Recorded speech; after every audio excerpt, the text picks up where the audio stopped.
สบายดีสวัสดีพ่อแม่พี่น้องมือนี่เนาะพี่น้องนุ่นก็อยู่สวนคือเก่าเนาะบ่ได้ไปใส่เนาะหลังจากที่มื้อวานนี่ก็กลับไปบ้านเนาะไปขายมักมันก็เกือบว่า2มื้อเลยพี่น้องเนาะตอนนี้ก็คือมักมันอยู่สวนเฮาก็ยังน้อยเนาะเอาไว้กินอันที่เฮาขายบ่ได้ก็แจกให้พี่น้องไปเลยแล้วพี่น้องเพราะว่าก็ช่วงนี้ก็มีทั้งของตัวเองเด้แล้วก็ของคนอื่นเนาะที่แบบว่ามันสุกหลายนะขายบ่ได้ของกระเจ้าก็ขายบ่ได้เนาะเป็นโรคขายตามเฮือนก็ขายบ่ได้เนาะพี่น้องก็ขายได้แบบด้ามเล็กด้ามน้อยหั่นแหละเนาะแต่ว่ามันก็บ่คุ้มกับว่าการที่แบบว่าอยู่เฮือนเป็นมื้อสินะแล้วมันได้ขายด้ามได้เงินด้าม100-200 บาทสิเนาะเพราะว่าคันว่าเฮาจ้างคนไปเฮ็ดงานก็ยังบ่ได้เนาะเพราะว่าไปเฮ็ดเวียกแทนเฮาอันนั้นยังบ่ได้อันนั้นก็เลยแบบว่ามื้อนี้ก็มักมันของเฮาหมดแล้วพี่น้องเนาะแจกพี่น้องนั่นแหละเอาให้พี่น้องเนาะให้พี่น้องเพราะว่ายามนี่ก็เป็นช่วงมักมันทั้งของเฮาของเพิ่นเนาะแบบว่าขายบ่ได้พี่น้องเพราะว่าก็สุกผู้ใดก็แจกให้พี่น้องกินเท่านั้นเนาะแล้วก็มื้อนี้นุ่นก็ได้ยินข่าวดีเนาะตั้งแต่เช้าพุ่นอีพ่อกับอีแม่เนาะเพิ่นมานอนสวนพี่น้องหมู่ของเฮาเกิดลูกใหม่อีกแล้วเนาะเป็นสมาชิกใหม่อีแม่กับอีพ่อว่าหมู่ของเฮาเกิดลูกประมาณ10ตัวเนาะแต่ว่ายังเหลือ10ตัวฮู้หรือว่าน้อยรุดทันฮู้ก็บ่ฮู้กันเพราะว่าหมู่เกิดลูกแล้วมันมักไปนอนเต่งนะเนาะคณะตัวใดที่แบบว่ามันเบิ่งแยงได้มันก็ถือว่าคบกันเนาะแต่ว่าคณะตัวใดเบิ่งแยงบ่ได้มันก็นอนเต่งนะพี่น้องเดี๋ยวสิเป็นแนวใดเนาะนุ่นก็สิพาพี่น้องไปเบิ่งเนาะหมู่ของเฮาสมาชิกใหม่ของเฮาแล้วก็รูดเบิ่งของหมู่ของเฮาเนาะของหมู่ใหม่นะเพราะว่าเฮ็ดก็ยังบ่แล้วนะแบบว่าค่อยเฮ็ดค่อยไปเนาะพี่น้องนี่ตอนนี้เฮาปล่อยงัวปล่อยหยังลงมาสวนเฮานี่ให้พี่น้องได้เบิ่งเนาะปล่อยงัวนี่ปล่อยงัวลงมากินหญ้าแถวนี้เนาะเพราะว่าแถวสวนแถวเฮาบ่ให้ลงมามันตึบพี่น้องนี่เนาะงัวน้อยงัวอันมักออกคอก2แม่ลูกนี่เนาะเอามาพี่แล้วดูอ๋อยอดมักบวชยอดมักน้ำเนาะยอดหยังละสะสายเกิดขึ้นเนาะเครื่องกินธรรมชาติช่วงนี้ก็คือเกิดขึ้นหลายแฮงพี่น้องพวกลำไยก็มากบางดีมักม่วงก็มากบางดีเนาะมักมันของเฮาก็ยังแต่ซ้ำเฮาสิกินซื่อๆเนาะยังบ่หลายเพราะว่าก็ตั้งใจจงไว้เนาะนี่มันเด้อมักม่วงอันนี้มันสนิทน้อยเนาะพี่น้องจะพาพี่น้องไปเบิ่งอันเด้แถวนั้นก็ปล่อยงัวเด้เนาะมันยังแต่กกเดียวนี่พี่น้องดิพาพี่น้องมาเบิ่งก่อนนี่ยังแต่กกเดียวนี่นะเนาะนี่หมากมันดีๆแต่มันบ่ค่อยสุกดีปานใดอันแก่นี่แก่อยู่แต่ว่ามันบ่แดงนะเอาไปขายบ่ได้เนาะมันบ่แดงเด้ตามนี้ก็คือแบบโอ้หลายแฮงนี่เห็นบ่นี่อันนั้นมันมืดเนาะแต่ว่ามันบ่ค่อยสุกดีก็เลยแบบบ่เอาไปขายเนาะเอาไปขายเขาเจ้าก็บ่ซื้อนะเอาย่างพี่น้องมาเบิ่งหมูของเฮาก่อนช่วงนี้ก็ว่าสิพากันแปลงขอบไก่แล้วแต่ว่าตัวเป็ดเฮาไปไข่เนาะแล้วมันก็เลยแปลงยากบ่ได้แปลงเทื่อดิเป็ดก็โอ้ออกมาเลาะแล้วดิมีตัวนึงเป็นไข่เป็ดกาบในแม่ลองเอาไปใส่น้ำเป็ดเทศพี่น้องเดมีตัวเดียวมันใหญ่ เด้มีตัวเดียวเนาะอันเป็ดสวงแล้วนะตัวน้อยๆนะนี่ใหญ่แล้วพี่น้องเดี๋ยวนี้นะใหญ่กันแล้วควายเขาก็ปล่อยตามนี้เลยเนาะเป็ดกาบก็นี่เลี้ยงหลายพี่น้องจังซี่แล้วบ่ได้ขายบ่ได้หยังพี่น้องแต่ละมื้อเขาต้องได้มาเฝ้าเนาะเพราะว่าก็ย่านโจรนั่นแหละมาแล้วมันนับบุครบตลอดเนาะเครื่องของเสียเทื่อละหน่อยโอ้ยเราเฮ็ดของนี่ยังบ่แปลกอันนี้ซ้ำไม่คุณเลี้ยวพี่น้องนี่เลี้ยวประมาณนี้เนาะของเขามางหมดเลยไม้อันเก่าอันเพราะว่ามันหนาเกินแล้วมันบ่งามอีกมันยุ่งมันยะเนาะเขาก็เลยแบบนี้ใส่ประมาณนี้เนาะอันนี้ของใหม่ยังบ่แล้วเขาจะคั่นแบบสิเนาะถ้าแบบนี้เราก็เลี้ยงหมูทั้งนั้นทั้งนี้เลยบรรยากาศนี่น่าอยู่ขนาดเลยฟ้าแดดอ่อนๆเนาะนี่พามาเบิ่งสมาชิกใหม่ของเราพี่น้องโอ้โหเยอะมาก อัดพุ่นมันรีบ่ดะอัดรีทั้งหมดเนาะเราจะไปเห็นพุ่นเห็นน้อยๆนี่นะพี่น้องหมูมีน้อยๆ1 2 3 4โอ้คือว่าบ่ฮอดแล้วได้10ตัว5 6 7 8ตัวพี่น้องแสดงว่าตาย2แล้วได้นี่1 2 3 4 5 6 7 8โอ้น่ารักเด้เนาะมันเลี้ยงเองเฮาบ่ได้มาวุ่นวายหลายเนาะนี่สมาชิกใหม่เนาะคันฮอด10ตัวเนาะแต่ว่าถือว่าหมูตัวนี้มันก็ยังรักษาแบบลูกได้ดีเนาะดีกว่าตัวใหญ่เกิด10ตัวเหลือ3ตัวเนาะตัวนี้ก็ยัง1 2 3 4 5 6 7 8ตัวโอ้ตัวใดก็พี่น้องโอ้ยเนาะดีใจสุดเลยนี่แม่หมูมันตัวน้อยๆเนาะบ่แม่นตัวใหญ่แต่ก่อนนั่นตัวใหญ่ปะอยู่ลุมพุ่นเนาะนี่เฮาก็จะเอาไปย่ายไปปะโคกนั่นแหละแต่ว่าโคกมันบ่แล้วจักเทื่อเนาะก็เลยแบบว่าได้ปะจักซี่ก่อนเห็นแล้วดีใจอ่ะจะได้เลี้ยงหมูหลายตัวอีกละเนาะหลังจากที่แบบว่าตัวใหญ่ให้มันเกิดมาแล้วก็ยังเหลือแต่3ตัวเนาะเฮาก็เลี้ยงเดี๋ยวนี้ก็ยังบ่ได้มีคนซื้อคนหยังแล้วเพราะว่าคนก็มาถามอยู่จะสิซื้อแต่ว่าเฮายังบ่อยากขายบ่มีหมูเลี้ยงเนาะเดี๋ยวนี้ก็คือหมูตัวนั้นเกิดมา8ตัวเนาะเกิด10ตัวอีแม่ว่าแล้วก็นี่มาเบิ่งนี่ยังเหลือ8สงสัยมันหนีบลูกเนาะบางตัวมันก็บ่แข็งแรงเนาะบางตัวมันก็บ่แข็งแรงบ่แม่นว่าอันอื่นดอกนี่มันก็สิพาพี่น้องเนาะไปโลซอกเฮ็ดแถวถึงพี่น้องเพราะว่าก็ฝนตกเนาะตลอดแล้วก็มื้อใดที่แบบว่าบ่ได้ไปซอกในอยู่ในกินก็จะประมาณนี้แหละพาพี่น้องเลาะแถวสวนเนาะเด้เป็ดเฝ้างัวเฝ้าควายอยู่นี่แหละเนาะไก่อยู่แถวไหนเลยบ่ได้เบิ่งซ้ำควายเขาก็ปล่อยเลาะจังซี่ เลาะตามกกหมกมันนี่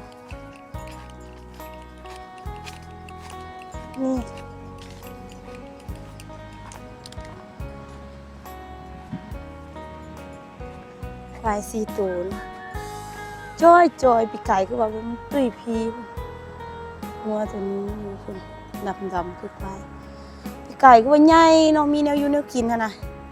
ปันมาปีนี้ควายจ้อยจ้อยว่าเพราะว่าเบิ่งหน่วยพูนของเฮามันบ่มีหญ้ามันเป็นดินที่แบบว่าเป็นดินค่อนข้างแบบแห้งเนาะดินทรายหั่นน่ะพี่น้องบ่มีหญ้าเทิงภูพวกนี้เอาควายลงมาดินลงมากินพี่เนาะอยู่กับสัตว์เลี้ยงอยู่กับภูผาป่าไม้ธรรมชาติที่สวยสดงดงามเนาะในช่วงนี้ช่วงที่เป็นฤดูฝนมันก็จะเป็นประมาณนี้เลยเดี๋ยวเราก็จะมาเอาซ้ำของเราสิไปโลซอกเห็ดเนาะไปโลซอกเห็ดอยู่ป่าซึ่งมีบ่มีก็มันแถวเทิงนี่แหละแถวสวนนี่แหละแต่ป่าสายป่าแถวเทิงนี่พอปีกายนี่ก็คือเอาเห็ดมาเกี่ยงกินเนาะเห็ดละโงกเห็ดหยังนั่นน่ะแซ่บได้เนาะเพราะว่าการนุ่นเองก็บ่เคยกินแต่ว่าเห็นคนอื่นกินหลายมันน่าจะบ่เบื่อเนาะนั่นก็เลยเอาลองมาแกงกินเบิ่งอู้แซ่บพี่น้องปีนี้ไปซอกเบิ่งเนาะว่ามันเกิดขึ้นแล้วบ่แถวเทิงนี่เนาะเพราะว่าแถวเทิงนี่ก็มันมักออกเด้มันเป็นไส้ป่าน้อยๆแต่ว่ามันออกโอ้เห็นอยู่ไกลๆเห็นอันนั้นน่ะสวนอีเมเนาะเขียวๆพี่น้องเฮ้ยยางขึ้นเมื่อนี่อันนี้น่าจะเป็นโพมปดเนาะเพราะว่าแถวพื้นที่ของเขามันบ่มีหญ้าน่ะของคนอื่นนี่เขียวทุ่มหลายคนเนาะบอกว่านุ่นเฮ็ดคลิปแล้วเป็นตาลำคาญเวลานุ่นปากหลายเนาะพี่น้องสิเฮ็ดแนวใดเนาะนุ่นสิเฮ็ดแนวใด บ่ปากเฮ็ดคลิปเฮ็ดคลิปบ่ปากได้บ่เฮ็ดคลิปแบบบ่ปากเลยนะเพราะหลายคนก็ทวงว่านุ่นปากหลายนุ่นบ่จักสิว่าจังได อาย โอ้ยนี่พี่น้องพวกลิ้นจี่ของเฮาเนาะเฮาปลูกประมาณ40ต้นยังเหลือแต่ต้นเดียวนี่แหละตามนี่ก็แม่นพวกลิ้นจี่หมดแต่ว่า ยังรอดแต่ต้นเดียวเลยเนาะเพราะว่าอีพ่อแม่บ่เฮ็ดหัวอู้ยมีมากเว้ยโอ้โหอู้ดิมีหน่อยนึงมีหน่อยนึงดีกว่ามันบ่มีเนาะบ่เคยเห็นเทื่อโอ้โหดีเดี๋ยวมันดึงลงมาแล้วมันดึงลงมาพี่น้องโอ้โหเกิดขึ้นแล้วลิ้นจี่ของเราอู้ยเสียดายสั้นต้นอันที่แบบว่าเขาเอาทั้งเขาตัดทิ่มเด้แล้วก็งัวควายอีลุงตุงนางเนาะเด้หากเกิดขึ้นปีนี้เนาะปลูกลิ้นจี่ได้ประมาณโอ้ย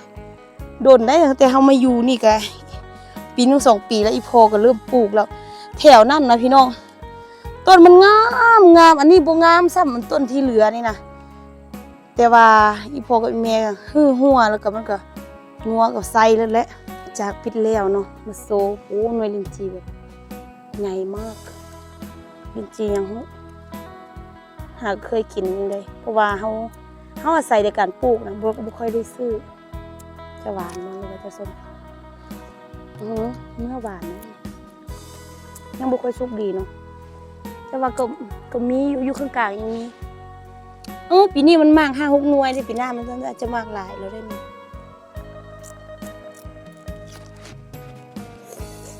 มีทุกอย่างนะอยู่สวนมังกรก็มีหลายคนบอกให้ปลูกทุเรียนอยู่บ้านเขาเนี่ยปลูกทุเรียนบ่ได้เพราะว่าอากาศหนาวเนาะมันน่าจะบ่มากนะเด็กโอ้โหใหญ่มาก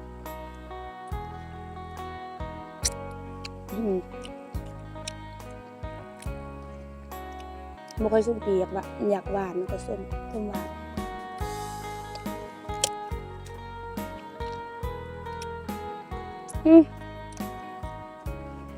ขั้นนี่พอแม่บ่มั่งส่วนนี้ตอนนั้นเขาจะล้อมหัวนะบ่มั่งน่าจะได้ขายลิ้นจี่อยู่ปีหน้าปีไหนแต่ว่าก็คือว่าวันแหละวัยรุ่นใจร้อนเนาะปลูกเลยอยากให้ได้กินนะมันดุนใช้เวลาเนี่ยหวานกินลิ้นจี่แล้วก็โละตามนี้โอ้โหเห็นเห็ดโอ้โหเห็ดยังวะไงล่ะโอ้โหพี่น้องเห็ดขี้ควายเขาเจ้าว่ากินได้พวกว่าให้จวบแล้วเอาให้ตัวเองเลยใหญ่มาก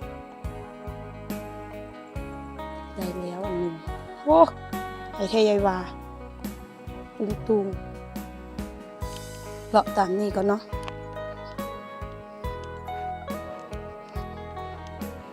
บรรยากาศดีเนาะบ่ฮ้อนหลายโอ้ยเฮ็ดหยังอันโอ้ยน้องโอ้ยใหญ่ๆว่ะนี่เหมือนเห็ดละโงกเลยนะมันมีแบบเนี้ยไม่ใช่แล้วเนี่ยแม่นบ่ทุกคนแต่มันแก่แล้วได้นี่คือว่าละโงกเหลืองเนาะโอ้ยมันแก่แล้วดิเด็กแต่เราไม่ได้เก็บนะมันแก่แล้วนี่มันเฮ็ดยังวะเด็กพี่น้องเฮ้ยกระปกกระเป๊กลายแท้ดิออกเป็นซุ้มอันนี้เขาอยู่แถวสายปลานะพี่เดี๋ยวนี้มาดมไม่ค่าเดี๋ยวมีพิษเนาะเด็กออกเพราะอะไรน้อยๆคืออันอย่างโบเมนเม็ดไข่อะไรนี่โอ้ยเสียดายเนาะเห็ดละโงกเกิดขึ้นก่อนแถวนี้เลยอันออกเห็ดละโงกปีกไก่หลายๆนะยังบอดยามเนาะก็เลยพาพี่น้องลองมาเบิ่งดู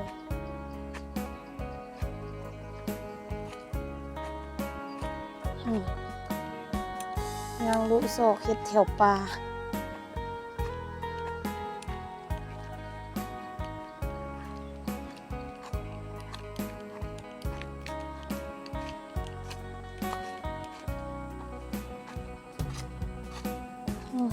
ป่าไม้แถวเทิงสวนมันจะมีน้ำซุ่มจังซี่นะว่าจะเอาหน่อไม้เอาอันนี้นั่นมาปลูกเพื่อให้เราได้กิน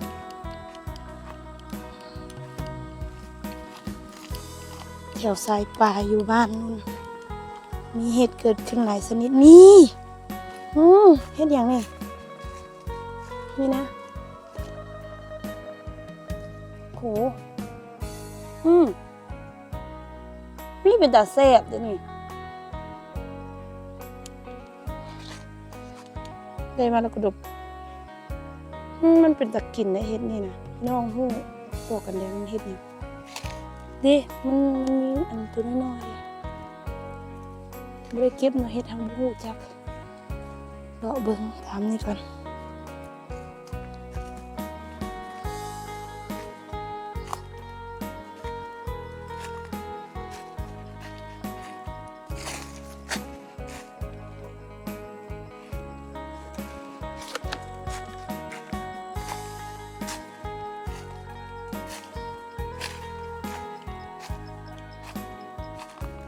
เข้ามาในป่าเลาะตามนี่อากาศดีบักคักพี่น้องโอ้ได้เฮ็ดขี้ควายอันนึงแต่ว่าใหญ่ๆอันนี้สิเอาไปปิ้งกินเนาะตอนนั้นเราบ่กินแล้วก็มันซอกเฮ็ดกินยากแล้วก็เดี๋ยวนี้คนอยู่ในหมู่บ้านเขาก็เจ้าก็เริ่มกินว่ามันแซ่บมันคือเห็ดปวกเจ้าว่ามันคล้ายๆคือเห็ดปวกเนาะก็เลยเอาพากันมากินแล้วเดี๋ยวนี้โอ้ยน้องเลาะเห็ดอยู่ป่านะมีเห็ดแดงชอบเห็ดแดงดีใจเห็ดเลือดนะเห็ดน้ำหมากไอ้คนเลาะนั่นไงเลาะเบิ่งเด้เดี๋ยวเขายางมานี่เขามาใส่กับดักหมูใส่ร้อนๆนี่เนาะพี่น้องยางมามาจวบกับซุ่มมะเขือพวงจวบอย่างก็เก็บนะหากินมันจะแซ่บขนาด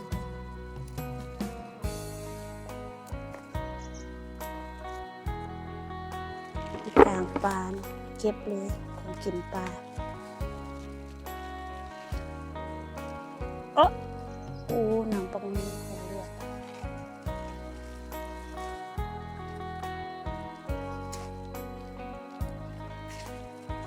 นี่ได้แล้ว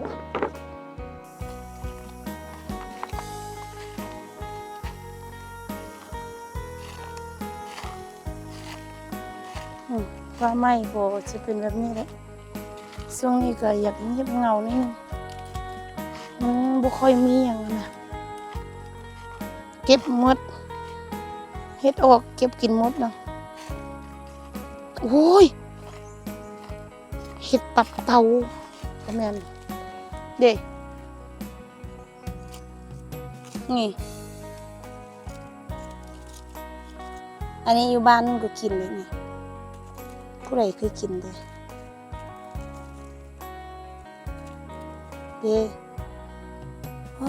จะแซ่บคักเนาะอวบอิ่มออกเห็ดอยู่บ้านนู่นนะมันออกเป็นซุ่มเนาะอุ้ยหักแล้วโอ้โหจะแซ่บคักม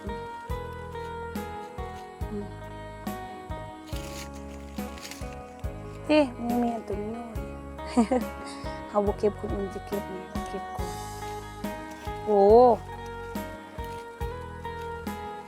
ใช้เป็นซุ่มแบบนี้เลยนะนี่อ่อนๆจะแซ่บคัก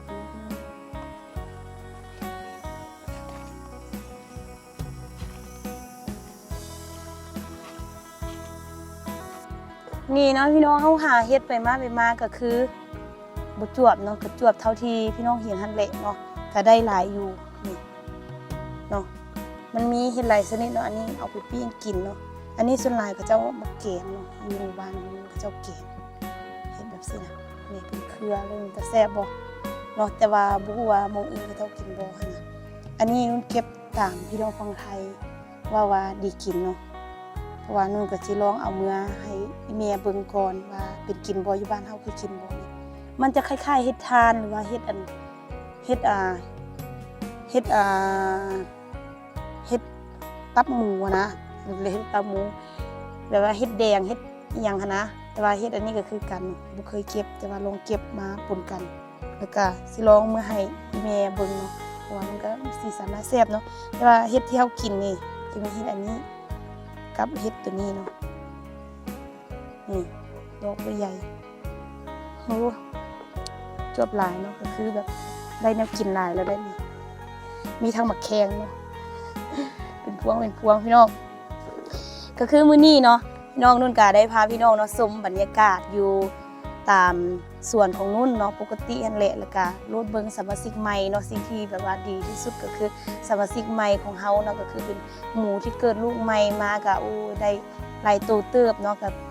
ก็ดีใจนั่นแหละพี่น้องว่าเฮาก็จะได้เลี้ยงหมูอีกแล้วเนาะว่าสิได้คน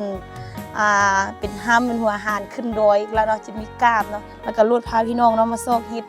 ว่าช่วงนี้ก็เป็นช่วงที่แบบว่าฝนตกแล้วก็มีเห็ดเกิดขึ้นมีแนวอยู่แนวกินค่อนข้างหลายก็ออกอยู่ตลาดก็บางมื้อก็บ่ได้ออกเนาะก็ประหยัดค่าใช้จ่ายไปเล็กๆน้อยๆก็คือพี่น้องเห็นหั่นแหละการหาอยู่หากินอยู่บ้านเฮามันก็บ่ได้ยุ่งยากคันว่าเฮาขยันแต่ว่าการใช้จ่ายเงินในชีวิตประจำวันคันว่า